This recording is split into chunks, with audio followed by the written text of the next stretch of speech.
जय बोलो देवादिदेव 1008 श्री भगवान महावीर स्वामी की जय जय जय। अहिंसा परमो धर्म की जय जय जय। परम पूज आचार्य गुरुवर श्री विद्यासागर जी महाराज की जय जय जय। परम पूज्य महामना मुनिराज ब्रह्मसागर जी महाराज की जय जय जय। परम पूज्य रसागर जी महाराज की जय जय।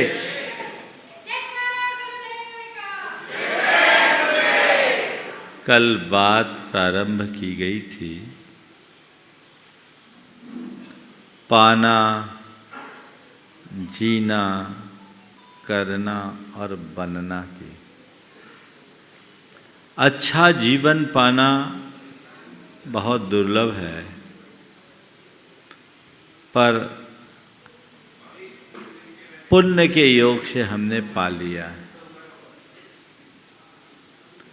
मनुष्य जीवन जिसने पाया है उसने अच्छा जीवन पाया है, क्योंकि मनुष्य को प्रकृति की सर्वश्रेष्ठ कृति के रूप में जाना जाता है। परंतु अच्छा जीवन पाने के बाद अच्छा जीवन जीना बहुत दुर्लभ है। कल मैंने आप सबसे अच्छा जीवन जीने के सूत्र की चर्चा की थी। जो अच्छा जीवन जीता है और अच्छा जीवन जीने के बाद जीवन में अच्छा करता है, वही सच्चे अर्थों में अच्छा बनता है। जीवन को अच्छा बनाने का मतलब मिट्टी को मंगल कलश का रूप दे देना, कंकर में शंकर प्रकट हो जाना, पत्थर से परमात्मा की अभिव्यक्ति हो जाना, नर से नारायण बन जाना। हमारा लक्ष्य तो वही है, अच्छा बनने का। और अच्छा बनने की जो अनुकूलता है वो इसी अच्छे जीवन में है जिसे हमने आपने पाया है। उसकी श्रेणी है अच्छा जीना और अच्छा करना। कल अच्छा जीने के संदर्भ में मैंने आप सबसे बात की थी कि हमारा आचार, हमारा विचार, हमारा व्यवहार और व्यापार सब अच्छा हो। अच्छा जीने का मतलब यही है कि हम दुष्कर्म ना करें, अपने जीवन में धर्म, मर्यादा, नीति और सदाचार को बना करके चले। कल मैंने आचार, विचार और व्यवहार पर प्रकाश डाला था। आज चौथे चरण व्यापार की बात आप सबसे कर रहा हूं, ताकि हम अच्छा जी कर अच्छा करने की योग्यता प्राप्त कर सके और अपने जीवन को अच्छा बना सके। व्यापार आप सब लोग करते हैं। कैसा व्यापार, किस व्यापार को अच्छा व्यापार कहेंगे? दो तरह के लोग हैं। एक ही वे लोग जो व्यापार को जीविका का आधार मानकर अपने जरूरत के लिए व्यापार करते हैं, और दूसरे वे लोग जिनका पैसा ही ध्येय बन जाता है, वे लोग व्यापार करते हैं। अपने मन से पूछिए, आप लोग पैसा कमाते हो, किस लिए कमाते हो? चार बातें आज के संदर्भ में कहूँगा। कमाना, गंवाना, बचाना, लगाना, चार क्रियाएं। सबसे पहली बात पैसा कमाने की है। आप पैसा कमाते हो, किस लिए कमा रहे हो, कैसे कमा रहे हो, कितना कमा रहे हो और कब तक कमा रहे हो? बोलो, कमाना ध्येय है ना? क्यों? कमाना तो ध्येय है। क्यों कमा रहे? बोलो, क्यों है इसके? धर्म करने के लिए।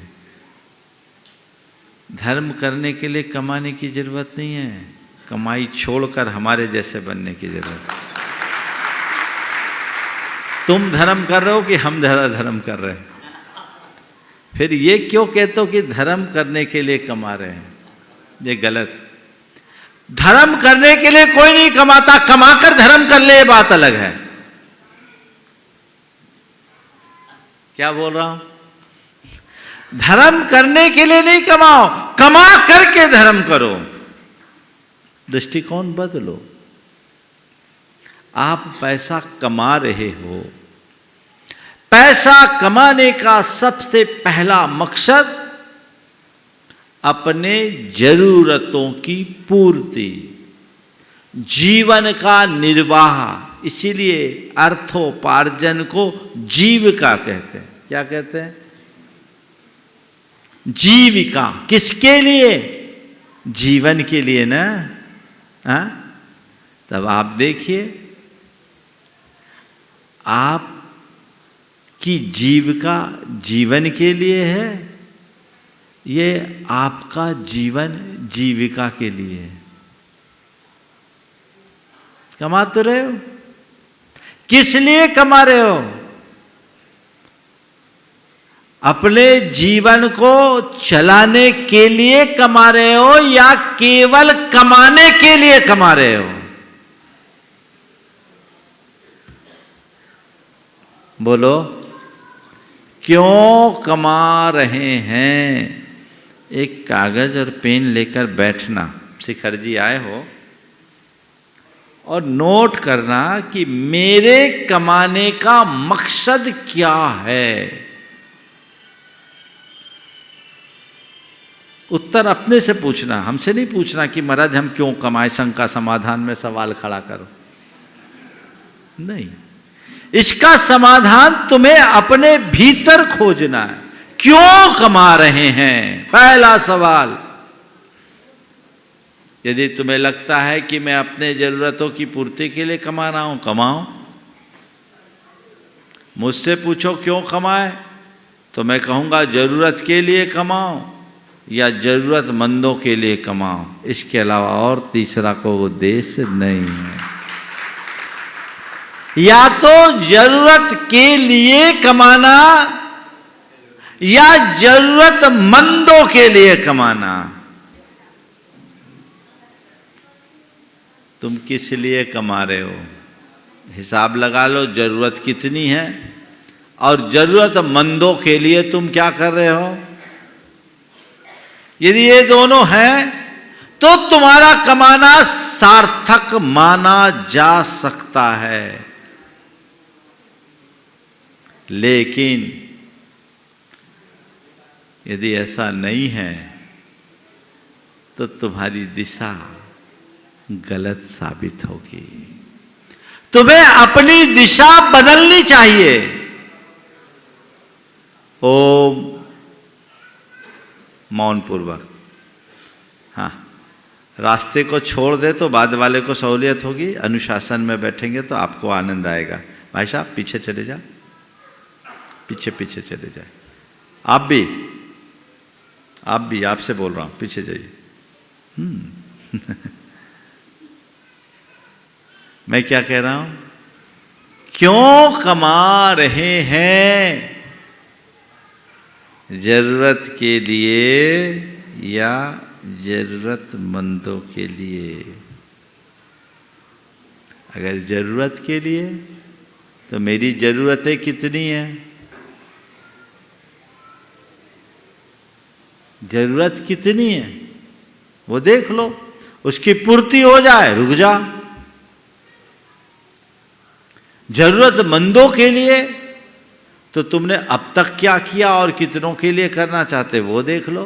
अगर आज तक कुछ किया है तो ठीक, और नहीं किया तो कोई मतलब नहीं।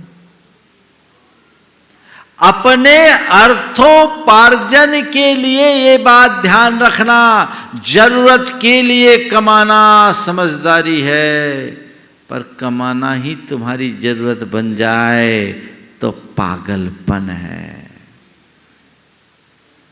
सच्चे अर्थों में देखो तो पाओगे जरूरत के लिए कमाने वाले लोग थोड़े हैं, पर कमाने के लिए कमाने वालों की लाइन लगी है, वो परेशान है ना।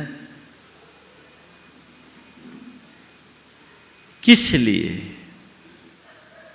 ये जीव का कहां तक? एक आदमी सपने में मरा, उसका पुण्य पाप बराबर निकला। पूछा भैया ये बताओ तुम स्वर्ग में जाना पसंद करोगे कि नरक में? तुम्हारा पुण्य पाप बराबर है, पुण्य पाप बराबर है, तुम स्वर्ग जाना पसंद करोगे कि नरक में? उसने कहा हुजूर जहां दुकान ज्यादा चले। वह परलोक में जाकर के भी दुकान चलाएगा। अब ऐसे लोगों के लिए क्या कहा जाए? कुछ कह पाएंगे?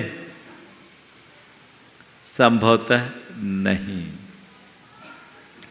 तो कमाना, किस लिए कमाना, ये सवाल अपने मन से पूछो, समाधान भी अपने अंदर देखो। चलिए जरूरत के लिए कमा रहे हैं, ठीक है, जरूरत के लिए कमाए तो कैसे कमाए, क्यों कमाए, कैसे कमाए, कब तक कमाए, कितना कमाए, ये 4 सवाल है कमाने के। तो क्यों तो मैंने बता दिया, जरूरत और जरूरतमंदों के लिए। अभी इधर से एसके जैन ने बोला धर्म करने के लिए कमाओ, तो मैं कहता हूँ धर्म करने के लिए मत कमाओ, थोड़ी देर बाद बोलूँगा धर्म करते हुए कमाओ और कमा कर धर्म करो, तब ठीक रहेगा। कैसे कमाए, जैसे तैसे कैसे? धर्म करने के लिए कमा रहे हो और कमाने के लिए अधर्म कर रहे हो, क्या काम? कैसे कमाओ?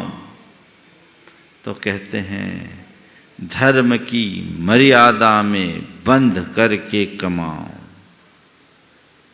बहुत अच्छा वाक्य है। निंद कर्मों द्वारा एकत्र की हुई संपत्ति की अपेक्षा तो सदाचारी पुरुषों की निर्धनता कहीं अच्छी है। निंद कर्मों के द्वारा एकत्र की गई संपत्ति की अपेक्षा तो सदाचारी पुरुषों की निर्धनता कहीं अच्छी है। तुम कमा रहे हो, हाँ कमाना है, चलो दान देने के लिए कमा रहे हैं, धर्म करने के लिए कमा रहे हैं, तो अधर्म क्यों कर रहे हो? अपने शरीर में पूरा कीचड़ लपेट रहे हो और एक चुल्लू पानी डाल रहे हो, क्या होगा?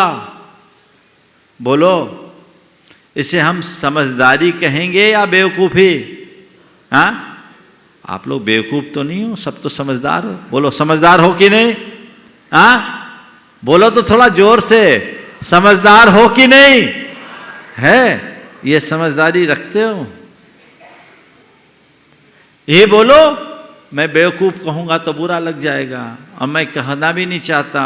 क्यों मैं आपको बेवकूफ कहूं? मैं तो आपको समझदार कहना चाहता हूं और आपकी समझदारी देखना चाहता हूं। तुम्हारी समझदारी प्रदर्शित होनी चाहिए, दिखनी चाहिए, हर क्रिया में, हर आचार में, हर व्यवहार और हर विचार में। जैसे तैसे कैसे पैसे कभी इकट्ठा मत करना। गलत रीति से कमाया हुआ धन कहाँ चला जाता है पता ही नहीं। बहुत अच्छी बात कही। आम कुंभे भृतम नीरम यथे वास्ति निरर्थकम तथैव संचितम वित्तम माया परवंचना। जैसे कच्चे घड़े में रखा हुआ पानी टिकता नहीं, ऐसे ही छल छिद्रों से कमाया हुआ धन भी टिकता नहीं। तालियां तो बजा रहे हो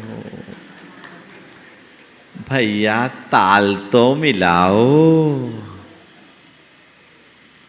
देखो, जब पैसा कमाने का अवसर आता है तो तुम्हें पैसा दिखता है या तुम्हारा धर्म ईमान?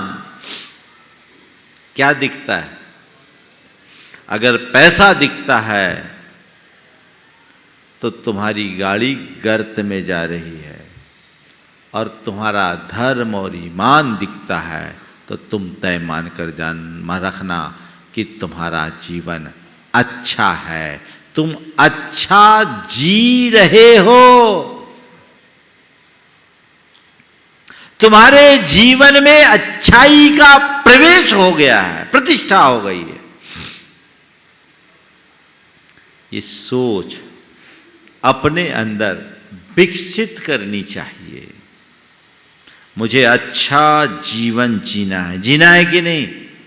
हाँ, हम लोग महाराज अच्छा ही जीते। देखिए तो सब हम लग्जीरियस, आप हमारा घर देखो आलीशान, गाड़ी देखो आलीशान, कपड़े देखो ब्रांडेड, और हम जब ट्रैवल भी करते हैं तो फिर बिजनेस क्लास में करते हैं। होटलों में भी रुकते हैं तो एक क्लास एकदम बिजनेस क्लास सूट में, है ना? वो अच्छा, वो बाहरी अच्छा है। भौतिक रूप से तुम कितने समृद्ध हो ये महत्वपूर्ण नहीं, तुम्हारी आंतरिक चेतना कितनी परिष्कृत है सबसे महत्वपूर्ण वो है। अपनी अंतस चेतना को परिष्कृत कीजिए। अच्छे जीवन की कसौटी यही है। तो व्यापार में निंद कर्म मत करो, पापाचार मत करो।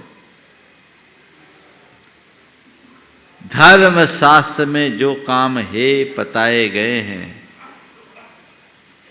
उनको भी जो नहीं छोड़ते, ऐसे मनुष्यों को देखो, वे चाहे सफल मनोरथ भी हो गए हों तो भी उन्हें शांति नहीं मिलती। मतलब क्या है? जिन बातों का धर्माचार्य में निषेध किया गया है, यदि तुम उनसे दूर नहीं होगे तो तुम भले वैभव के शिखर पर जाकर बैठ जाओ, शांति नहीं पा सकोगे। कैसे कमाना? धर्म के साथ कमाना, नीति के साथ कमाना, और इसके लिए 4 बातों को सदैव ध्यान रखना। मेरे व्यापार में हिंसा न हो, मेरे व्यापार में शोषण न हो, मेरे व्यापार में अनीति न हो, और मेरे व्यापार में अप्रामाणिकता न हो। हिंसा मुक्त, शोषण मुक्त, नीति युक्त और प्रामाणिकता युक्त व्यापार, इसे ही सम्यक आजीविका कहा जा सकता है। पैसा कमाना है। आजकल पैसा कमाने के अवसर तो खूब है, और पाप के कार्यों में ज्यादा जल्दी पैसा आता है ना? और कुछ लोग ऐसे ही होते, तिकड़म लगा करके एकदम बढ़ते और एकदम चढ़ते, पर वो सब बारिश के पेड़ होते, 4 महीने में 8 फीट का हो जाता है। पर जितनी तेजी से बढ़ते हैं उतनी ही तेजी से उतर भी जाते हैं। मैं अक्सर कहता हूँ, बारिश का पेड़ नहीं, बरगद का पेड़ बनो। एक बार बढ़ो तो बढ़ते ही जाओ। कब बनोगे? जब जड़ गहरी होगी। कैसे कमाना? सत्कर्म से कमाना। मुझे पूरी बात करनी है, ज्यादा व्याख्या इसकी नहीं करूंगा। आप लोग भी समझदार हो, और ज़्यादा कहूँगा तो आपकी पोल पट्टी खुलेगी, आप लोग परेशान हो जाओ, है ना। सीधे सीधे निकाल दे आगे। देखो कितने खुशी से बोल रहे महाराज, हाथ छोड़ो, आप तो बोलो ही नहीं तो अच्छा है। जैसे तैसे कैसे भी पैसे, ये दृष्टिकोण कभी नहीं होना चाहिए। बहुत अच्छी बात कही है। लोगों को रुलाकर जो संपत्ति एकत्रित की जाती है वो क्रंदन ध्वनि के साथ ही विदा हो जाती है। लोगों को रुलाकर जो संपत्ति एकत्र की जाती है वह क्रंदन ध्वनि के साथ ही विदा हो जाती है, पर जो धर्म द्वारा संचित की जाती है वो बीच में छीन हो जाने पर भी अंत में खूब फूलती फलती है। बरगद के पेड़ में पतझड़ आने पर भी वो हरा भरा हो जाता है। क्यों? जड़ गहरी है। तो कभी अपने जीवन में किसी की हाय मत लेना। हिंसा, शोषण, अनीति और अप्रामाणिकता से जीवन को बचा कर चलो। तुम दान नहीं कर सको चलेगा,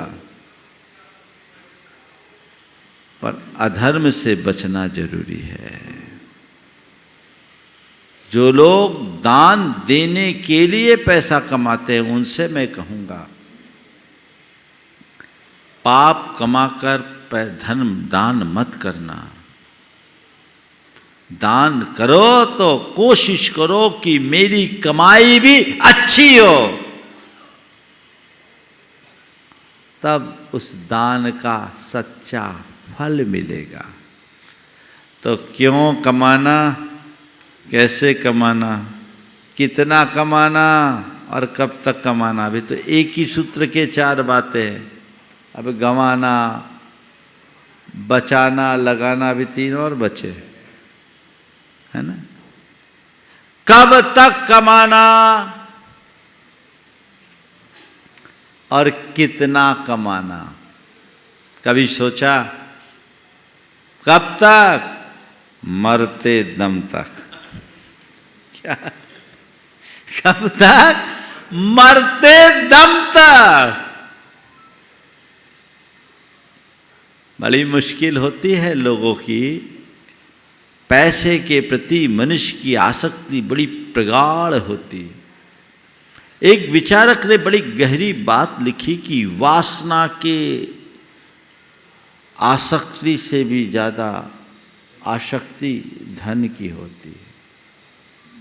वासना से भी ज़्यादा धन की आसक्ति होती है। वासना का विकार एक उम्र में प्रकट होता है और उम्र ढलने के बाद समाप्त भी हो जाता है, लेकिन पैसे के प्रति लगाव दूध पीते बच्चे से लेकर कब्र में पांव लटकने वाले व्यक्ति तक होता है, मरते दम तक नहीं छूटता।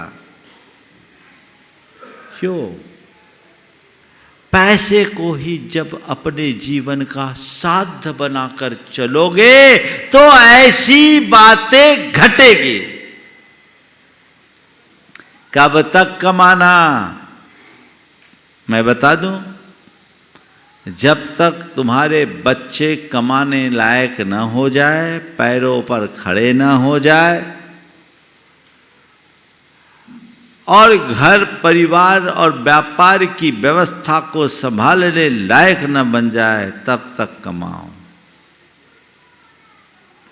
जब लगे कि वे सब सक्षम हैं तो अब तुम पैसा कमाने की जगह पुण्य कमाने में अपने आप को लगा दो।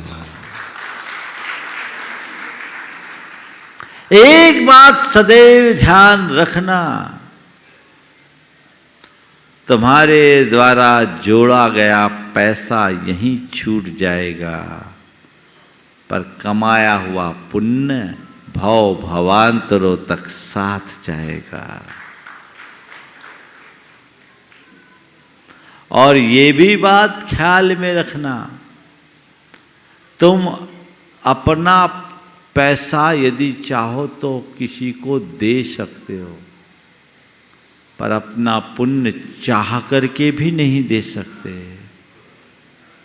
पैसा दे सकते हो, चाह करके भी पुण्य नहीं दे सकते हो। तुम्हें कोई पैसा दे सकता है पर वो पुण्य नहीं दे सकता, वो तो तुम्हें खुद अर्जित करना होगा। तो कब तक कमाना? जब तक जरूरत है कमा लो। आखिरी तक कमाना कमाना कमाना कमाना, कब तक कमाना? ये विचार करना। एक दूसरा सूत्र बता देता हूं कमाने का। कब तक कमाना? जब तक हमारे लिए लगे तब तक कमाओ, और जब ये लगे कि नहीं अभी जरूरत नहीं है तो अपनी दिशा बदलो। कितना कमाओ? इसको ले लेता हूं पहले। कितना कमाए? हमारे भगवान ने क्या कहा? भगवान ने कहा जितना जरूरत है उतना कमाओ। अब तुम्हारे जरूरत का तो कोई ठिकाना ही नहीं है क्या?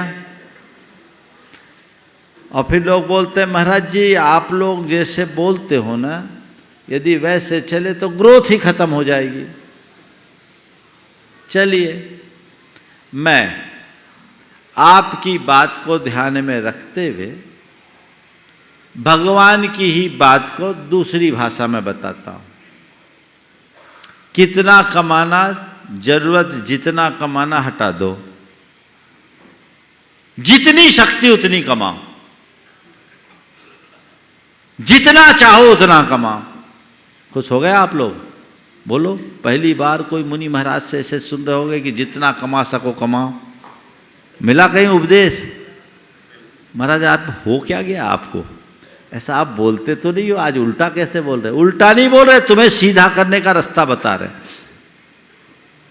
जितना कमा सको कमाओ, बस 4 बातें ध्यान रखो। 4 बातें ध्यान रखो।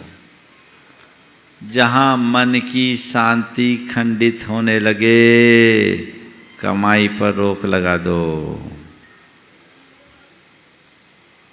समझ रहे बात? व्यापार यदि टेंशन देने लगे, रात की नींद उड़ने लगे, तो समझ लो एक खतरे की घंटी है, मुझे रुक जाना चाहिए, रुकना ही चाहिए। है तो जहां मन की शांति खंडित हो, व्यापार पर रोक लगाइए। दूसरा, शरीर का स्वास्थ्य बिगड़ने लगे, व्यापार में ब्रेक लगाइए। देख लीजिए आप लोगों की दशा क्या है। ज्यादातर लोगों के न खाने का टाइम, न पीने का टाइम, न सोने का टाइम, भागम भाग भागम भाग भागम भाग, यही तो मचाए हो। और फिर क्या है? बीमारियां आ गई, डायबिटीज अब तो आम हो गई, कार्डिक प्रॉब्लम है ही, ब्लड प्रेशर है ही। अब ना कुछ खा पी पा रहे, ना पी पा रहे, ना सो पा रहे। खाने को क्या नसीब हो रहा है? लूखे फुलके, कुछ नहीं। शरीर परमिट नहीं कर रहा, फिर भी खिंच रहे हो। क्या करे? एक ने कहा, बीमार था, डॉक्टर ने कहा भैया थोड़ा वॉक वगैरह किया करो, अब तुम्हारे लिए तुम्हारा कोलेस्ट्रॉल भी बढ़ गया है, तुम योग प्राणायाम करो, मॉर्निंग वॉक करो। कहा डॉक्टर साहब हमें फुर्सत ही नहीं है। तो डॉक्टर ने कहा जब तुम्हें फुर्सत ही नहीं है तो यहां कैसे आए? एक बात मैं आप सबसे कहूंगा, आप सोचो कि मुझे कभी फुर्सत मिले तो कभी नहीं मिलेगी, और आप चाहो कि मैं फुर्सत निकालूं तो जब चाहो तब मिल जाएगी। फुर्सत मिलती नहीं, फुर्सत निकालनी पड़ती है। शरीर का स्वास्थ्य जिसमें प्रभावित होने लगे, व्यापार में ब्रेक लगा दो। और तीसरी बात, परिवार की शांति, परिवार का प्रेम खंडित होने लगे तो व्यापार में विराम लगाइए। परिवार का प्रेम, अब तुम व्यापार कर रहे हो, न पत्नी से मिलने का समय, न बच्चों से मिलने का समय, न माँ बाप के लिए समय, तो क्या होगा? हाल क्या है बताओ। एक बार एक व्यक्ति आया, उसके साथ उसका बेटा था। वो व्यक्ति बड़ा उद्यमी था। मैंने उसकी तरफ देखा, बोले ये कौन है? बोला बेटा। मैंने पूछा कौन सी क्लास में पढ़ता है? बोला 7वीं। मैंने पूछा ये कौन है? बोला बेटा। मैंने पूछा कौन सी क्लास में पढ़ता है? बोला 7वीं। बेटे ने तपाक से कहा नहीं पापा, मैं 8वीं में हूँ। अब बाप को यही पता नहीं कि मेरा बेटा कौन सी क्लास में पढ़ रहा है। तो मैंने कहा भैया हो गया, तुम फेल हो गए मेरे सामने। किस लिए कमा रहे हो? फुर्सत ही नहीं। आप व्यापार करते हो, किसी से भी पूछो तो किस लिए करते? परिवार के लिए करते। पर व्यापारियों की कहानी यह है कि सबके लिए समय है, परिवार के लिए नहीं। एक दिन एक दंपति बड़ा उद्यमी था, दोनों पति पत्नी बैठे थे। तो धर्मपत्नी ने कहा कि महाराज जी इनसे कहिए कि थोड़ी भाग दौड़ कम करें। यानी वो सप्ताह में 5 दिन फ्लाइट पे बैठते, बाहरी अक्सर है, बहुत धंधी आदमी, इधर उधर घूमना उनको, भारत के कई देशों राज्यों में उनका कारोबार। तो बोले महाराज जी इनको बोलिए अब थोड़ा ठिकाने रहे, मुझे बड़ी चिंता होती है और इनको ये हम लोगों को तो मिलते ही नहीं। मैंने पूछा, बोले महाराज जी कुछ नहीं, मैं सोचता थोड़ा कमा लूँ, सब इन्हीं लोगों के लिए तो कर रहा हूँ, थोड़ा कमा लूँ, सब इन्हीं लोगों के लिए तो कर रहा हूँ। पत्नी ने तपाक से कहा महाराज जी हमें इनका पैसा नहीं चाहिए, हमें हमारा पति चाहिए। हमें इनका पैसा नहीं चाहिए, हमें हमारा पति चाहिए। इनको बोलिए इतनी भाग दौड़ करने की क्या जरूरत? किस काम का पैसा जब बैठकर एक साथ खाना नहीं खा सके, बैठ नहीं सके, बातचीत नहीं कर सके, बच्चों को कभी कहीं घुमा नहीं सके, फिरा नहीं सके, बच्चे तरसते रहते पापा कब आएंगे, पापा कब आएंगे। और महाराज जब आते भी है तो इनका फोन चलता रहता है 24 घंटा, बात भी नहीं कर पाते। इनकी तो मीटिंग सीटिंग ही चलते रहती है। हमारी रोज इनसे लड़ाई होती है पर ये सुधरते नहीं। आप ही इनको बताइए ऐसा पैसा कमा करके क्या होगा। ये एक की बात नहीं है, ये कहानी सबके साथ लागू होती है। तो भाई जहां परिवार का प्रेम खंडित होने लगे, व्यापार पर विराम लगाओ। तुम्हारी पहली प्राथमिकता तुम्हारे परिवार का प्रेम होना चाहिए, व्यापार दूसरे स्थान पर हो। और चौथी और आखिरी बात कमाने की, धर्म कार्य में बाधा आने लगे तो व्यापार पर नियंत्रण करो।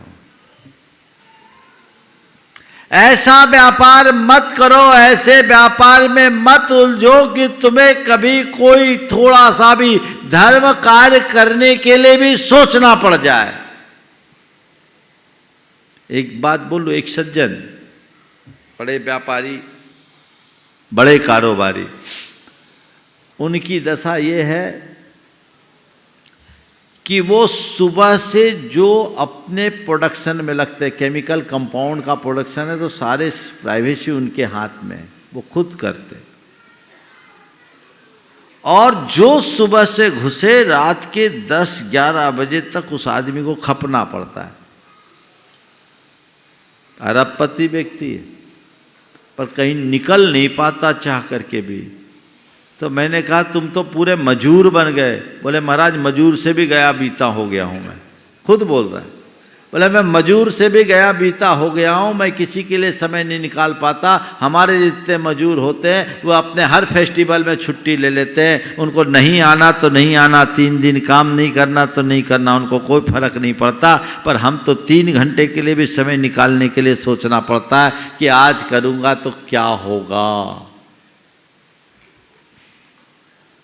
तो मैं आपसे कहता हूँ, इस तरह मशीन बन करके जियोगे तो क्या होगा? बंटा धार होगा। और क्या होगा? तो कमाना, क्यों कमाना, कैसे कमाना, कितना कमाना, कब तक कमाना, इसका स्मरण रखो तो जीवन आगे बढ़ेगा। और केवल पैसा कमाने का मत सोचो, पुण्य कमाने का भी सोचो, अन्यथा गंवाओगे, उड़ाओगे। संत कहते कमाओ, कमा करके बचाओ, बचा करके लगाओ, उड़ाओ मत, मिटाओ मत, गंवाओ मत, जिससे जीवन का उत्कर्ष हो सके, अपने जीवन को आगे बढ़ाया जा सके। तो ये अच्छा जीवन जीने का सूत्र है। अभी शेष बातें अब कल होगी, गंवाने, बचाने और लगाने की बात आज नहीं, कल करूँगा। एक क्रम चलेगा, अच्छा पाना, अच्छा जीना, फिर अच्छा करके अच्छा बनना, यही हमारा लक्ष्य होना चाहिए। इस लक्ष्य की तरफ हमारी दृष्टि होगी तो हम अपने जीवन को निश्चित ऊंचा उठा सकेंगे, आगे बढ़ा सकेंगे। तो वो पवित्रता हमारे जीवन में आए और हम अपने जीवन को ऊंचाई प्रदान कर सके। आज गुना के सब लोगों ने मिलकर यहाँ विधान रचाया है। आप सम्मेद शिखर जी आए, आपकी धार्मिक भावना की अभिव्यक्ति है। वंदना भी कर ली, विधान भी कर लिया, परिक्रमा भी करनी है। बस भावना यही रखो कि सम्मेद शिखर में आने के बाद मेरा भाव भ्रमण सिमटे, मैं शीघ्र आवागमन के चक्र से मुक्त हूँ और अपने जीवन को आगे बढ़ाऊँ। हर व्यक्ति जब जीवन में ऐसा लक्ष्य लेकर चलता है तो अपने जीवन को आगे बढ़ाता है। आज अपनी सभा में आनंद जी जो फ्रांस से यहाँ आए हैं और अलग एक कुशल सफल व्यापारी होने के बाद भी अपने जीवन को निर्वृत्ति की तरफ मोड़े हैं। लोगों को ऐसा ही लक्ष्य लेना चाहिए। आज मुझसे कह रहे थे, महाराज अब मुझे केवल मोक्ष मार्ग पकड़ना है और कुछ नहीं करना है। बस जिस मनुष्य का ये इष्ट होता है वही अपने जीवन में सब कुछ कर पाते हैं। ऐसा लक्ष्य लेकर के हम अपने जीवन को आगे बढ़ाएं और अपने जीवन को उन्नति के शिखर पर रखें, पहुँचाए, जिससे हम सबका कल्याण हो। समय आप सबका हो गया। यहीं पर विराम। बोलिए परम पूज्य आचार्य गुरुवर श्री विद्यासागर जी महाराज।